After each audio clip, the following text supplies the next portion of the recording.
Chers membres d'Église et chers amis, bonjour. J'aimerais vous parler de l'apôtre Paul aujourd'hui, personnage tellement important du début de l'histoire du christianisme, puisque par ses voyages missionnaires, il a fondé de nombreuses églises et nous avons dans le Nouveau Testament de nombreuses lettres écrites par lui qui nous apprennent comment vivre notre foi. Mais le passé de Paul est compliqué parce qu'avant d'être chrétien, c'était un juif qui persécutait les églises de Dieu. Il mettait les chrétiens en prison et le livre des Actes, qui raconte la naissance de l'Église, nous dit que Paul a approuvé le meurtre d'Étienne, le premier martyr chrétien. Paul va parler un peu de cette période dans la première lettre qu'il écrit à l'Église de Corinthe, au chapitre 15 et au verset 8. Nous pouvons lire ceci. Paul nous dit « Christ m'est apparu comme à un avorton ». Alors c'est une expression très violente parce qu'un avorton, c'est un nouveau-né non viable qui ne peut pas vivre. Et donc Paul est très dur avec lui, conscient de la gravité de son péché aussi quand il persécutait les chrétiens. Mais le texte ne s'arrête pas là.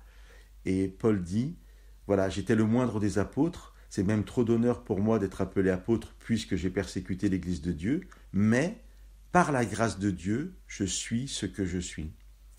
Il va y avoir dans ces quelques phrases de Paul deux mentions de la grâce. La première, je viens de vous la lire. Par la grâce de Dieu, je suis ce que je suis. Et je trouve cette expression extraordinaire, parce que Paul reconnaît que la grâce de Dieu a fait irruption chez lui. Jésus est venu se révéler à lui sur le chemin de Damas, alors que Paul partait persécuter des chrétiens. Et Paul doit accepter en fait cette grâce de Dieu. Lui, persécuteur de l'Église, presque meurtrier, eh bien il a été accepté par Dieu. Et Paul doit accepter cette seconde chance en quelque sorte, cette grâce de Dieu. Par la grâce de Dieu, je suis ce que je suis. Et sa grâce envers moi n'a pas été inutile.